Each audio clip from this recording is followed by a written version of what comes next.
My name is Samantha Avery, though. Nobody's called me anything but Sam. Since basic training, and I was 33 the Christmas, my father told me to get out of his house. I'd flown home with a cane, a left leg that ended below the knee, and a duffel that still smelled like the base. I sat at his table for 40 minutes. Then he called me a burden, and I left without raising my voice. The leg wasn't the thing that broke me. Neither were the words. It was what my grandfather said 3 days later. The moment he opened his door and saw my face standing in the cold. For 10 years, I'd sent that family every paycheck I earned. I thought I knew exactly where that money had gone. I was wrong about all of it, and the truth was waiting for me at the end of a long bus ride into the Oregon Hills. Welcome back to Calm Drama Stories, where we sit with the quiet betrayals that happen inside ordinary families and with the steady people who walk out of them whole. If a story like this has ever been yours, then you already know the worst wounds don't bleed. Stay with me to the end, because the part you came for happens late, and it's worth the wait. Drop a comment to let me know you're here, and be sure to subscribe. The house in Salem still smelled like cinnamon and floor polish, the way it had when I was 10 years old. My mother, Carol, took my coat without quite looking at me. My sister Heather had set out the good plates, the ones with the gold rims that came out twice a year. I'd brought gifts I couldn't really afford, a scarf for my mother, a die-cast truck for Heather's son, a bottle of decent wine. Old habit. When you've spent your whole life being the one who shows up carrying something, you forget how to walk through a door empty-handed.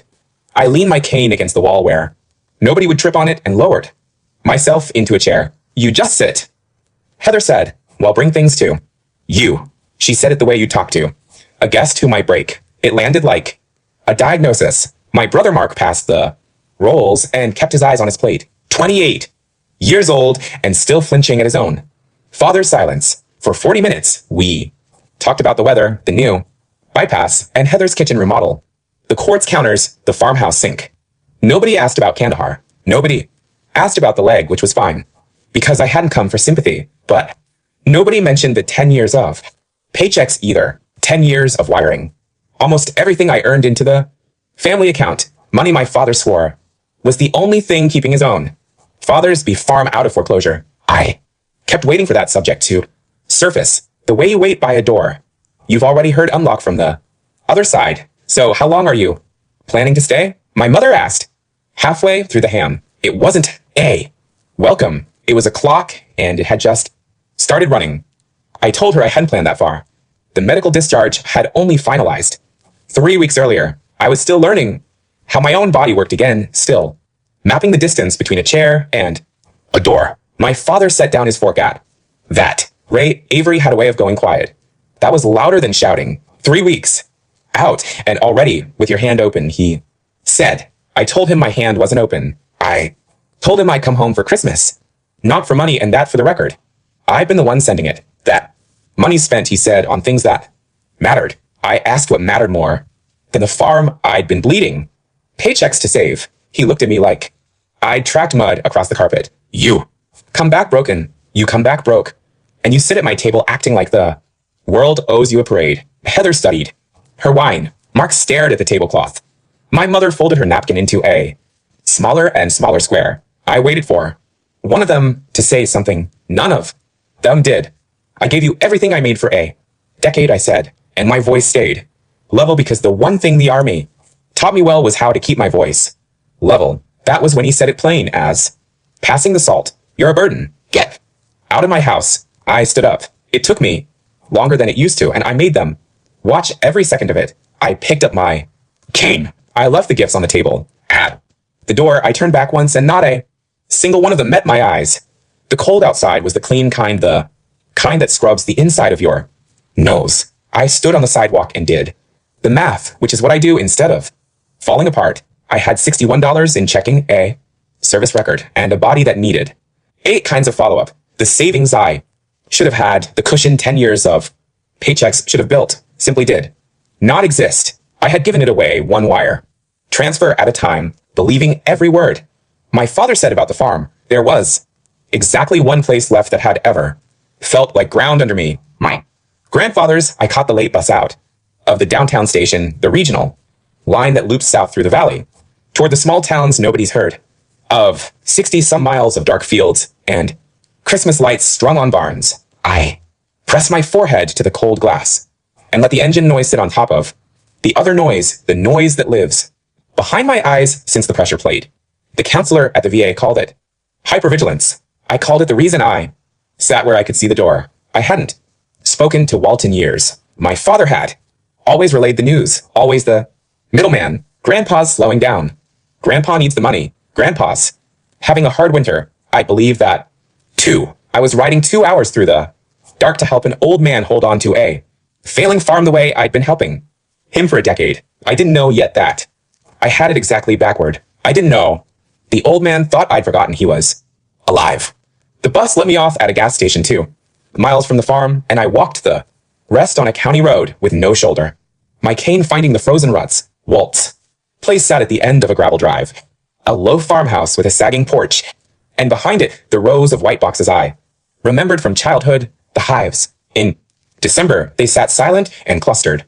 The bees balled up inside, keeping their queen warm, but the smell was the thing that hit me first, with smoke and something sweeter underneath, wax and old honey, the smell that had soaked into every board of that property for 50 years. It came back faster than the words for it, and then a sound I wasn't ready for. A low, even hum from the nearest box, the winter cluster, vibrating to make heat. For one bad second, my brain rewrote it. The hum became the ring in my ears after the blast, the long flat tone that meant something had gone wrong, and my hand was already up before I caught it. I stood in the dark, breathing the smoke, until the sound was just bees again. The porch light came on. The door opened.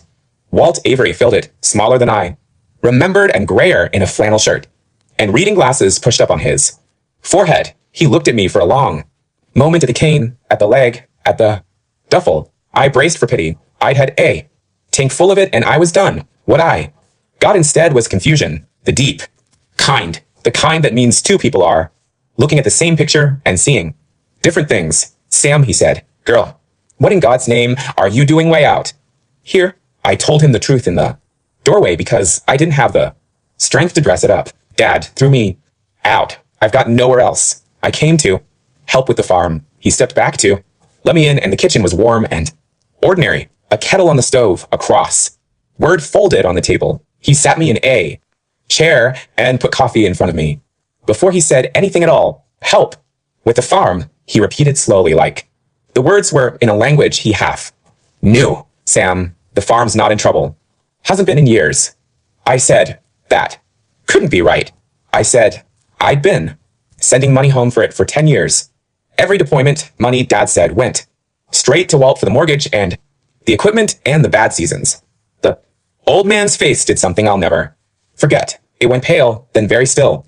What money? He said it wasn't a question. Sam, I never got a cent. Not one. I haven't taken a dime off this family in my life. The kitchen tilted. I gripped the edge of the table away. You grip a rail on a moving deck. I told him there had to be a mistake. A transfer that got rerouted. Something. He shook his head slow. Your daddy told me you got no contact. Said the army changed. You said you didn't write, didn't call, didn't want any part of us. Out here, he took off the reading glasses and rubbed his eyes. He said it plain. Every time I asked after you, she stopped writing. She didn't want us. I had written him birthday cards from 3 continents. I had sent photographs. I had called a number that I now understood had never once been his. Somewhere between me and this kitchen, 10 years of my life had been intercepted and spent, and the man I'd come to rescue had spent those same 10 years believing I'd left him to grow old, alone. He put me in my father's old bedroom, which was its own small cruelty, and I lay awake in it doing inventory. The house was proof against my father's story. In every direction I looked, the roof was sound. The truck in the barn ran. There was a chest freezer full of game and a pantry that could survive a siege. Walt owed nothing to anyone, ran 30-ohm hives, sold honey at 2 markets, and to a co-op in town, and lived small and square and solvent. There had never been a foreclosure. There had never been a bad winter that money couldn't reach, because the money had never reached him at all. I want to be clear that I wasn't lying there crying. I was lying there recalculating, which for me is the same nervous system doing a more useful job. The bad night still came, and that was a bad night. The ceiling fan turning into rotor blades if I watched it too long. But under the noise was a question, colder than the room. If I wasn't the daughter who'd saved the family farm, who was I? For 10 years, my whole sense of myself had been built on one load-bearing wall. I provided. I sent the money. I was the strong one, the one who didn't need anything because she was too busy being needed. Take that away. And I didn't know what was left. I had given a family that discarded me everything I'd earned, and I'd done it gladly because being useful was the only way I knew how.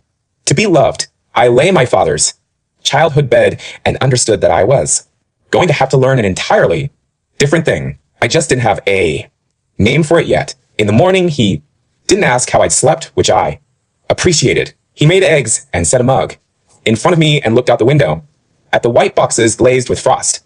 You can stay, he said, not as charity. I'm 78 and my hands shake some mornings. I could use a second set. I told him I didn't know the first thing about bees. Nobody does until they do. He said, slow learners make the best beekeepers. You can't rush a hive. I asked him why he was offering after 10 years of thinking I'd abandoned him. He turned the mug a quarter turn on the table. An old man's habit, because you got off a bus in the cold and knocked on my door. He said, that's more than your father's done in 6 years. Then he said, the thing I'd carry the rest of my life. Said it without any weight on it like it was just a fact about weather. Bloods. Just an accident, Sam. Family is the people who answer when you call. Outside. Somewhere in the valley, a tractor coughed to life. He mentioned, almost in passing, that my brother Mark still came out to help sometimes on weekends when Ray didn't know. The two of us had that in common then, the kept quiet children. I told him I'd stay through the winter. I meant it as a stopgap, a place to heal and plan my exit. I didn't know I was agreeing to the thing that would put me back together, board by board, sting by sting. The way you rebuild anything that's been blown apart from the ground up. The first bad one hit about a week in. A delivery truck backfired on the county road at 4 a.m, and I came up out of sleep, already on the floor, already low, already certain. My heart going like a fist on a door. I didn't make a sound. You learn not to. I just sat against the bed frame with my hands over the back of my neck until the dark stopped having edges. Walt found me there at dawn. He didn't kneel down and tell me it was okay, because it wasn't, and we both knew it. He didn't ask me to talk about it. He said, put your boots on. The bees don't care what kind of night you had. I followed him out into the gray cold, and he handed me the smoker, this dented tin thing with a little bellows, and showed me how to light the burlap inside until it breathed pale smoke. Slow, he kept saying, they read you. You come at them. Jumpy, they get jumpy. We didn't open the hives, not in that cold. We just stood among them while the smoke curled up between us, and he had me lay my bare palm flat against the side of a box.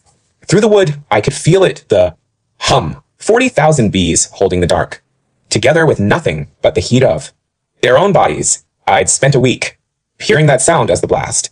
Standing there with my hand on the wood, I heard it for the first time as the opposite of the blast. Something alive, organized, surviving the winter on purpose. My breathing came down to meet it. Walt watched me out of the corner of his eye and said nothing, which was exactly the right thing. And that was the first morning in 3 years I felt like I had somewhere to put my hands.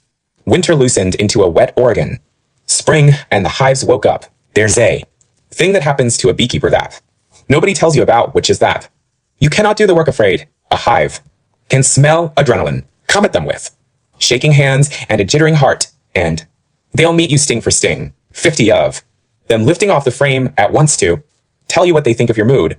Walt taught me to slow my hands until they stopped being mine and became just tools to breathe out long before I lifted a lid to let the smoke do the talking. You're carrying all that war into the yard, he told me one afternoon, watching me fumble a frame. They feel it. Set it down at the gate. It sounds like a greeting card. It was the hardest physical discipline I'd ever learned. Harder than basic, because there was nobody to yell me through it. Just me and the hum and 1,000 small chances to panic. But here's the part that surprised me. The same trick that calmed the bees calmed me. I'd kneel at an open hive with my heart trying to climb my throat, and I'd breathe it down on Purpose the way Walt showed me, and the bees would settle, and watching them settle, I'd settle, too. The VA had spent 3 years teaching me to manage the noise with worksheets. The bees taught me to manage it with my hands. By April, I could work a full inspection without gloves, reading the frames like pages. Brood here, honey there, the queen moving fat and slow across the comb laying the future. I wasn't fixed. I want to be honest about that. The bad nights still came, but I'd found the one place in my life where staying calm wasn't a performance. It was the whole job. Mark started showing up most Saturdays. The first time he stood at the edge of the bay yard with his hands in his pockets like a kid waiting to be let into a pool, and he said he was sorry about Christmas, and I told him to grab a hive tool instead of an apology. We worked in silence a while. My brother is gentle in a way that didn't survive well in our house, where gentle got you noticed and notice got you a target on your back. He'd kept his head down for 28 years and called it peace. Over a few weekends in pieces, the family came out of him. Heather's new build out past the country club for bedrooms, the courts, the farmhouse sink, the wedding too. Years back that had run to the moon, the destination, the band, dad's truck, dad's boat, the second mortgage that had somehow turned into no mortgage at all. I listened and did the arithmetic I'm always doing, and the numbers started landing on top of each other in a way I didn't like. Where did it all come from?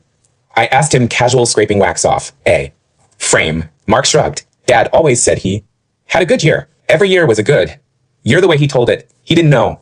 Why would he? He'd been a teenager, wiring nothing into nothing while I was overseas, wiring everything into a black hole. I didn't say any of it out loud. Yet, I had a suspicion shaped like a wrecking ball, and I wasn't going to swing it on a Saturday afternoon with my little brother holding a frame of bees between us. But that night I sat at Walt's kitchen table and started writing down dates and dollar amounts from memory, building the thing I'd spent 10 years trained to build, a case. I lost a hive in late spring, and it taught me something I'd been resisting all winter. It was a colony I'd babied, a weak package that had limped through March, and I checked it too often, fed it too much, hovered over it like it was the only box in the yard. One warm morning, I lifted the lid and found it robbed out, the comb torn, a carpet of dead bees on the bottom board, a few stragglers crawling in confused circles.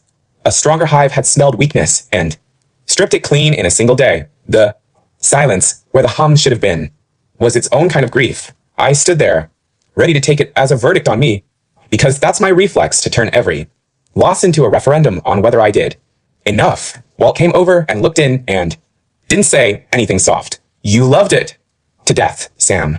He said, you can't carry a hive. You tend it, and some of them die anyway.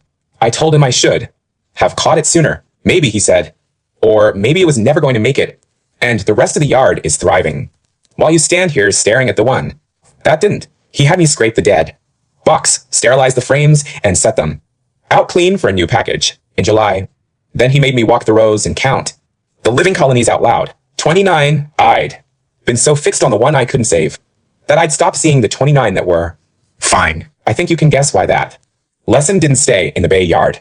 The phone started ringing in May. My mother first, in that bright, careful voice she used for company. How was I? Was I eating? Was Grandpa being a pain? When was I coming back to civilization? Not one word about Christmas. Not one word about the leg or the burden or the door. Then Ray twice, leaving voicemails that started warm and curdled by the end. Your grandfather's getting on. Somebody responsible ought to be looking at his affairs. That word affairs sat in my ear like a splinter. I'd heard my father be warm before. He was only ever warm when he wanted something, and the wanting was always dressed as concern. I didn't call back. I learned that much from the bees, that you don't have to react to every movement in the air. Walt watched me let the phone buzz out on the table one evening and said he's circling something. I asked what the old man looked older than usual in the lamplight. He's been after me 2 years to sign a place over to him for estate planning, he says, so it's clean when I'm gone. He said the word clean the way Ray had said affairs. I keep telling him no, he doesn't take to know. I asked why Ray wanted a beef farm he'd spent his whole life sneering at. He doesn't want a beef farm. Walt said he wants 40 acres on a county road 40 minutes from Salem. There's a developer been sniffing the whole road. Ray smells money. I went to bed that night with a new line in my notebook, and a new question I couldn't answer yet. Why did my father need me? Gone specifically to get his hands on this land? I asked Walt straight out one night whether he had anything in writing about the land, and the question seemed to remind him of something he'd have forgotten. He went into the back bedroom and came out with a folder, soft and brown at the corners, and laid it on the kitchen table under the lamp. The first thing he showed me stopped my breath. Letters, my father's handwriting, years of it, 1 or 2 a year each one, reporting on the family's contributions to Dad's care, listing amounts, listing my name. Ray had been writing to Walt the entire time, telling the old man that he, Ray, was generously supporting him, sometimes crediting the grandkids, never once telling him the money was mine, and never once sending him a dollar of it. He'd been laundering credit through his own father, building a paper picture of himself as the beautiful son. Under the letters was a stack of my own envelopes, the cards and photographs I'd mailed Walt over 10 years, returned to sender in my father's hand, marked refused, every one of them unopened. The old man had never seen them. Ray had collected them like evidence and sent them back so Walt would believe the lie. She stopped writing. She didn't want us. There it was. The lie made of my own unopened mail. And then at the bottom, the thing that changed the shape of everything. A document on heavy paper, the language of it dense and legal, dated 9 years back.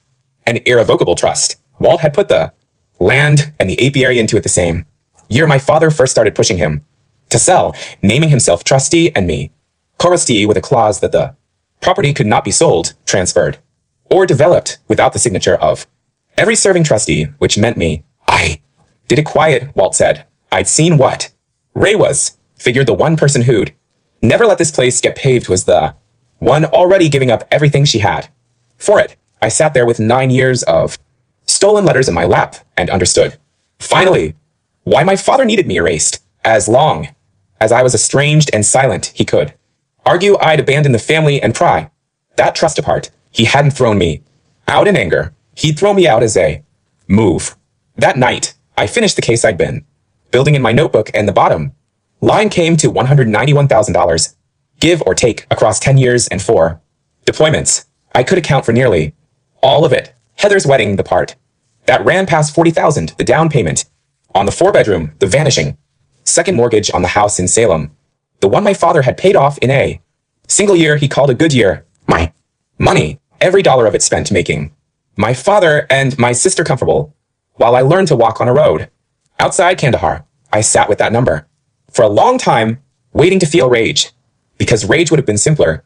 What I felt instead was the cold, clean focus I used to feel before a root clearance, the focus that comes when the situation is finally honest. Here is what I decided at that kitchen table, and it matters, so I'll say it plain. I was not going to chase the money. It was gone, tangled up in a joint account, and 2 real estate deals, and a statute of limitations that no longer cared.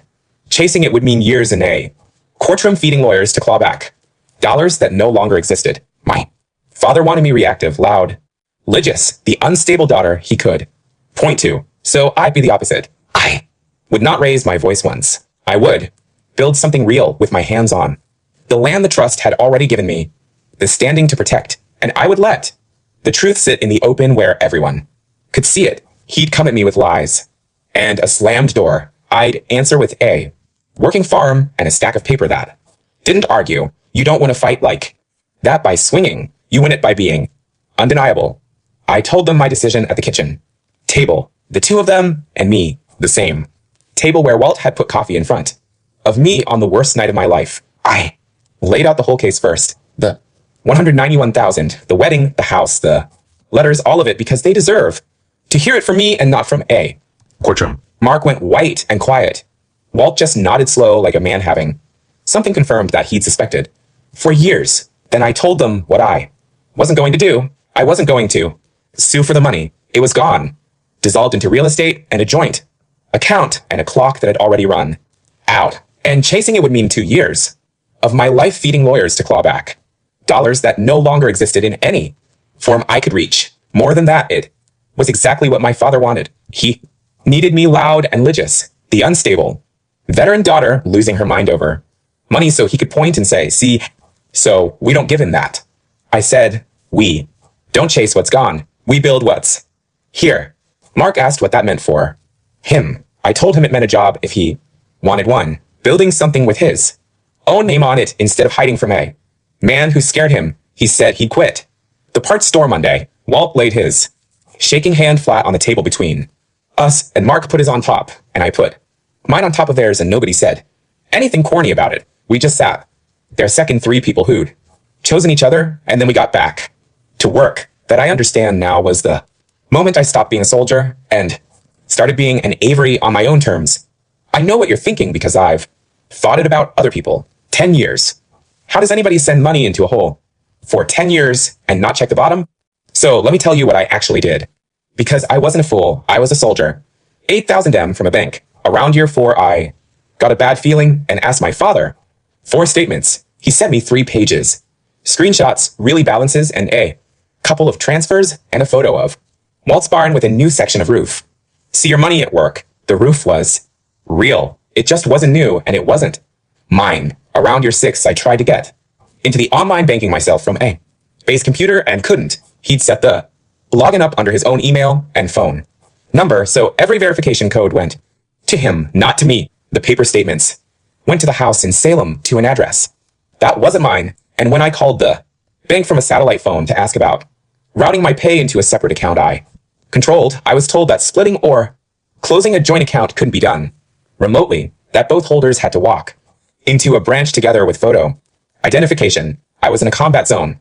He was in Salem. The nearest branch was a 9-hour flight and a warway. I did the thing you're supposed to do. I asked, I checked, I pushed, and every door that should have let me verify the truth had a lock on it that only my father held the key to. That's the part that should scare you if you've got family and a shared account and a long way to go. It isn't trust that gets you. It's the architecture. I trusted him, yes, but I also tried to catch him, and the system was built so I couldn't. Put yourself on that satellite phone and tell me you'd have done better. By high summer, we had more honey than 2 farmers markets could move, and I did what I'm built to, deal with a surplus. I made a plan. We pulled our first big extraction in July, and I'll never forget the first jar off the line, the comb crushed and strained, the gold of it holding the light like something melted out of a church window. Walt's hands shook too much for fine work by then, so he sat at the table and wrote the label himself, slow and careful in pencil for me to trace over. Later, 2 words in an old man's wobbling hand. Ruth's Field. Ruth was my grandmother, gone 11 years, and that field of clover had been hers before it was anyone's. I held that first jar of Ruth's Field and felt something I hadn't felt since before the blast, which was pride that didn't depend on anybody's permission. We set up an LLC, the 3 of us, me, and Walt and Mark, who quit his miserable job at a parts store and moved his stuff into the spare room without once asking Ray. I found a regional program that helps veterans get into agriculture and a mentor named Dale Renner, a Vietnam vet with 60 hives of his own, who walked me through wholesale licensing and food grade rules and the unglamorous spine of a real business. The county grocery co-op took our first pallet on consignment and called 2 weeks later asking for 3 more. I want to stop here and ask you something, because we're at the part of the story where it turns if somebody in your life only ever calls you when they need something and never once when you do. You already understand the math. I had to learn the hard way. There's no shame in having loved the wrong people loudly. The shame would be in doing it twice. Subscribe if you've been there, because what my father did next, you need to see. Our first real market day was a Saturday in town, a folding table under a blue pop-up tent, 2 cases of Ruth's Field stacked in a gold pyramid, and me terrified in a way no firefight had ever managed. I'm fine in a crisis. It's the small ordinary exposures that get me a stranger's eyes, a question I can't control the answer to. Mark ran the front of the table because Mark, it turns out, can talk to anyone once he's out from under our father's shadow. He told the story to every customer, the bees, the farm, his sister, the vet.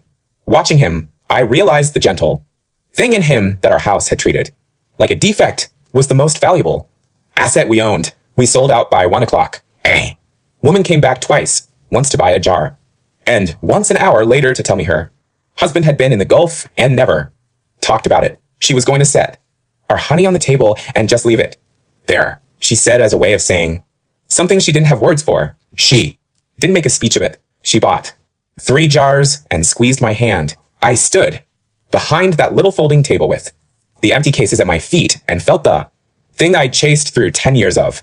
Paychecks and never once caught. I felt useful to people who had no claim on me. No blood, no history, nothing owed. Just strangers choosing a jar with my grandmother's name on it. On the drive back to the farm, Mark was still grinning, and I caught myself grinning too. And neither of us said a word the whole way because some good things you just let sit. Ray drove out to the farm in August, the first time he'd set foot on his father's land in years, and he came in smiling, which was how I knew it was bad. He stood in the bay yard in his good shoes, surveying the boxes and the new extraction shed and the magnetic sign on Mark's truck that read Ruth's Field Apiary, and you could watch him recalculating the same nervous habit I'd inherited and put to better use. Well, look at this, he said, playing farmer. He'd come, he said, because he was worried about Grandpa, worried about an old man out here alone making decisions, worried about the burden of the land on Walt's shoulders. There was that word again, burden, the word he reached for whenever he wanted to repackage his own greed as concern. He suggested gently, reasonably, that the smart thing, the loving thing would be for Walt to let Ree take the property into his name now for tax reasons, for estate reasons, so nobody got hurt. Later, he spoke past me the entire time to Walt as if I were a hired hand who'd wandered into a family meeting. I let him. I learned that from the hive. You don't react to every movement in the air. Walt said no the way he always said. No, flat and final. And I watched my father's smile thin out at the edges. You're letting her poison you against your own son, Ree said, jerking his chin at me without looking. She abandoned this family for 10 years. Now she shows up broke and crippled, and suddenly she's got opinions about my inheritance.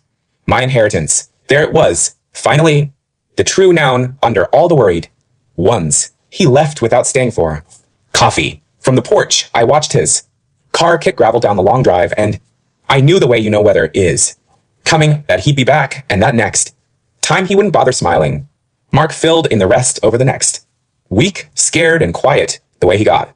When our father's name came up, Ray was underwater, the boat, the trucks, a stretch of bad bets on rental properties. A lifestyle floated on my paychecks that had stopped arriving the day I got hurt. The developer working the county road had made an offer on the whole stretch, and Walt's 40 acres sat right in the middle of it, the Keystone parcel worth more than the rest combined. If Ree could get the land, he could sell it and surface. If he couldn't, he was going to drown in front of the whole town. And the only thing standing between my father and that money was a 9-year-old trust with my name in it. So he'd started building his case the way I'd built mine, except his was made of lies. He'd been telling people around Salem that his combat injured daughter had come home unstable, that she'd isolated his elderly father out on a farm, that she was exerting undue influence on a vulnerable old man to steal his estate. He was setting the table to challenge the trust in court, to argue that Walt wasn't competent and that I'd manipulated him, and to paint me, the daughter who'd funded his entire comfortable life, as a predator. It was almost elegant. Turn the victim into the villain before the victim knows theirs.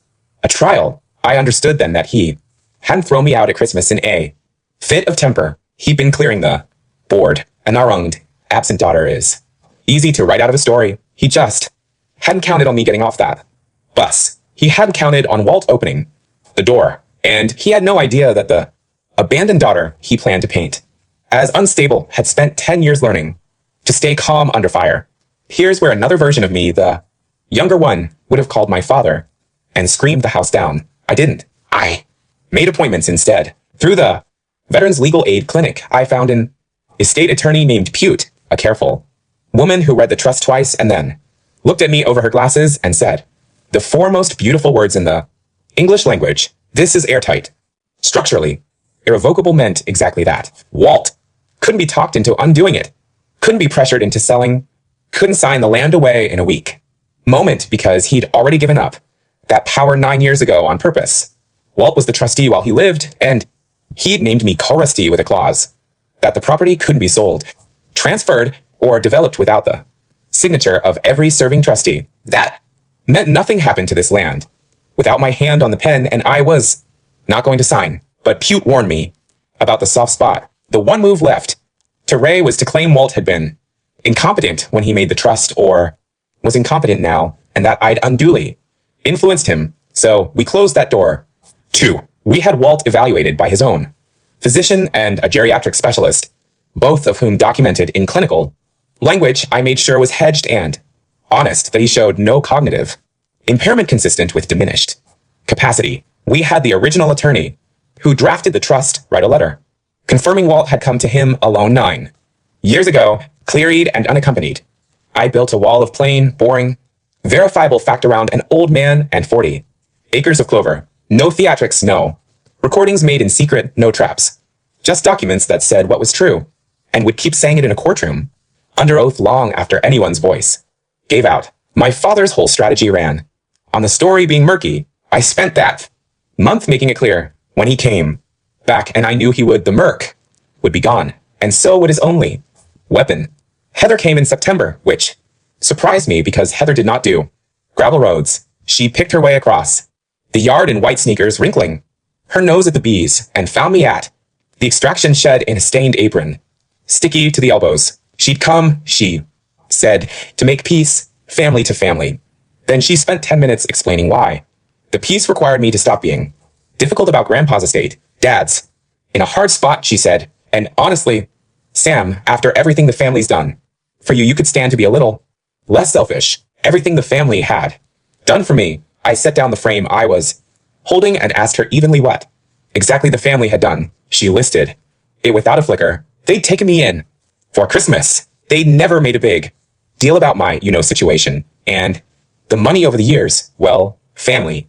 Money was family money. It all came out in the wash, didn't it? And it wasn't like I'd had a wedding or a house to spend it on anyway. There it was in the open, the assumption I'd been suspecting for months. She genuinely believed my money had been her money. She'd grown up being told I was the strong one who didn't need things, and she built a whole comfortable life on top of that lie without ever once questioning the foundation. I could have handed her the notebook. I could have shown her the number, the wedding, the down payment, watched it land. I didn't. Some part of me understood she was as much a product of our father as a partner to him. I just told her the estate wasn't a topic. The door was always open if she came as a sister, and walked her back to her car. She left confused. People always do when you refuse to give them the fight they came for.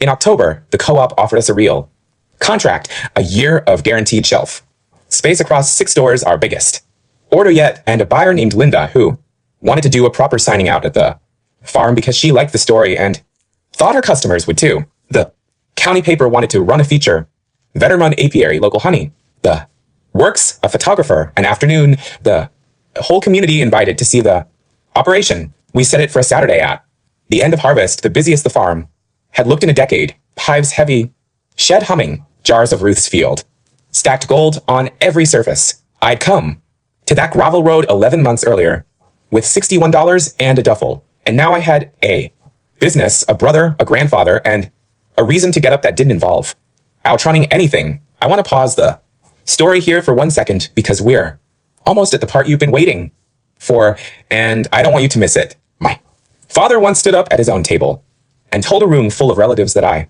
was a burden. In about a week, a different room was going to hear a different account, and not from me, shouting it from the paperwork, from the witnesses, from the honey on the shelf. If you've ever been written off by the people who owed you the most, you know exactly why I waited, why I built the case slow instead of fast, why I never once called him to scream loud. Feels good for a night, undeniable, lasts. Hit subscribe and stay right here, because the Saturday of that signing, my father drove out to the farm one last time, and he had absolutely no idea what he was walking into. Saturday came in clear and gold, the kind of October light that makes even a working farm look like a calendar. By 11, the yard was full. Linda from the co-op had set up a folding table near the extraction shed for the contract. The photographer from the paper drifted around shooting the hives. Dale Renner had come out with 3 other vets from the agriculture program, and a dozen neighbors stood around with paper cups of coffee, and Walt sat in a lawn chair in the middle of it all like a king at the center of a court he never wanted, pleased and embarrassed in equal measure. Mark worked the crowd in a clean shirt, actually grinning a thing I hadn't seen my brother do since we were kids. I was at the table with Linda, pen in hand, about to sign the biggest order of my life when I heard tires on the gravel coming too fast. Ray's car. He got out without closing the door, and he came across the yard like a man crossing a parking lot to a fight, and the smile was gone just like I'd known it would be. He'd heard about the signing. Of course, he had in a town that size. He'd come. I understood it once because in his mind this was the moment he was losing the land for good, the asset that was going to save him, hardening into something the whole county now thought belonged to his crippled daughter. He didn't see a celebration. He saw a robbery in progress. He didn't lower his voice for the crowd. He'd never once in his life considered that an audience might not be on his side. I'm sorry, folks, he announced to the yard, loud, performing, but somebody needs to know what's really going on out here. The neighbors went quiet. The photographer slowly lowered his camera. Linda looked at me and I set the pen down on the contract calm as a Sunday and turned to face my father across 40 acres of clover and witnesses, and I felt the old steadiness come down over me like a hand, slow hands, low voice, work the hive. What came out of him then was the speech he'd been rehearsing around Salem for months, and he aimed it at the crowd, not at me, because men like my father always play to the room. My daughter, he said, came home from the service unwell, came home with problems, he said, and tapped his own temple so the neighbors would understand what kind she'd moved in on. A confused old man isolated him from his own family, turned him against his only son, and was right now in the middle of stealing an estate out from under everyone. He had documents coming, he said. Lawyers, this wasn't over. He told that yard full of strangers that I was unstable, that I was a manipulator, that I was, and he reached for the old reliable word one more time, a burden this family had carried long enough. I stood and let him finish. That's the part one want you to understand, because it's the whole story. In one motion, I did not raise my voice. I did not step toward him. 12 months earlier, his words had sent me out a door into the cold, and now they just moved through the air around me and kept going, because I'd learned the one thing he never had. Bees can smell fear, and they answer it with fury, and the only way to walk into a swarm and come out whole is to make your heart go quiet on purpose. I'd been practicing that every single morning in this yard. My father was the swarm now, all noise and venom, certain that loud was the same as right. And I just stood in it, breathing out, long and slow the way Walt taught me, my hands open and still at my sides, and I waited for him to run out of air. The neighbors had gone dead silent. Somewhere behind me, a hive hummed its low, even note, the sound that had once been the blast in my head and was now just the farm breathing, when he finally stopped, chest heaving, waiting for me to scream back so he could point at me and say, see what did I tell you? I didn't give him the satisfaction. I gave him something worse. I gave him the truth quietly, with paper. You're right that there are documents, I said. Let's let everyone see them. I walked into the shed and brought out the folder, and I laid it on the contract table next to the pen, and I narrated it for the yard in the flat voice I use when the situation is finally honest. This is an irrevocable trust dated 9 years ago. I said, drawn up by Grandpa, alone naming me to keep this a working farm. Here's the attorney's letter, confirming he came in clear-eyed and unaccompanied. Here are 2 physicians' evaluations, finding no impairment. I set each page down like a card. The land cannot be sold. It was never going to be sold. Then I picked up the second stack.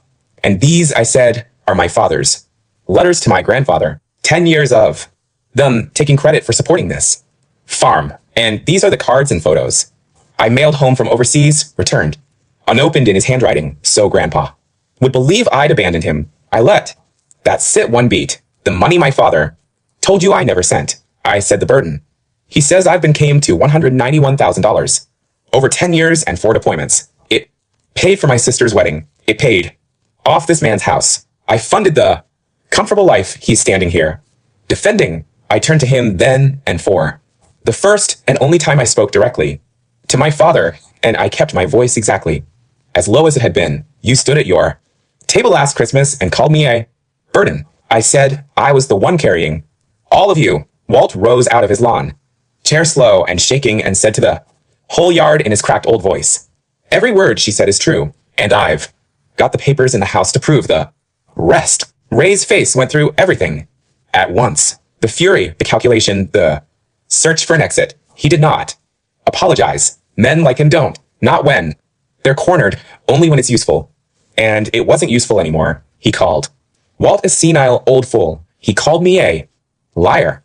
He looked around the yard for one face that believed him and didn't find a single one. I didn't gloat. There's no juice in it. And the bees had cured me of needing it. I just picked up a jar of Ruth's Field from the stack on the table, the gold of it catching that October light, and I walked it over and set it on the fence rail beside my father. Gentle the way you set down. Anything you don't want to break, take it, I said. It's the only thing from this farm you're ever going to get. Then I told him the rest. Quiet. Final four. Him alone. The gate stays open if you ever want to come back as a father. But the land isn't yours, and neither am I. He looked at the jar. He looked at me. For 1 second, something moved behind his eyes that might, in a better manner, have become shame. Then he turned and walked back to his car, and he left the jar sitting on the rail, and he drove down that long gravel drive for the last time. I watched the dust settle. Then I went back to the table, picked up the pen, and signed.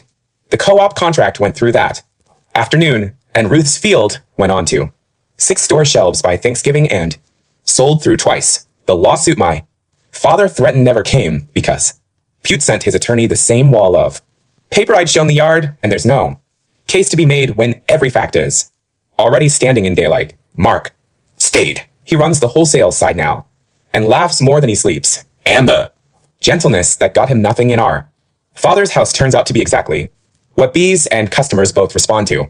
Walt made it through the next summer well enough to sit in his lawn chair and watch us pull the biggest harvest the farm had ever seen. I got one letter that winter from my mother, Carol's careful handwriting on good stationery, 3 pages that circled and never quite landed on the word sorry.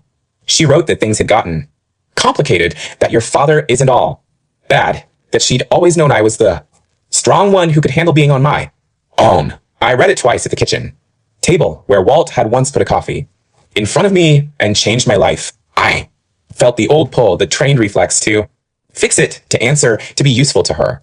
One more time. Then I folded the letter back into its envelope and put it in a drawer. I didn't write back. Not out of cruelty, out of arithmetic. She'd called me strong my whole life as a way of explaining why I'd get nothing. And I finally understood that you can love someone and still decline to keep paying for the privilege. The drawer was answer enough. I think about what Walt told me that first morning more than almost anything else in my life, because it turned out to be the only family law that ever mattered. Blood made the Averys my relatives, but a stubborn old beekeeper who opened his door in the cold and a brother who finally stopped being afraid are what made me a family. And they were waiting at the end of a bus ride the whole time. That's my story. 10 years of paychecks, 1 cold bus ride, and a jar of honey worth more than every dollar I lost. If this reminded you that the people who answer when you call matter more than the ones who only share your name, take that as your sign to call them today. If you know someone who needs to hear it, share this with them. Drop a comment, hit subscribe, and I'll see you in the next one.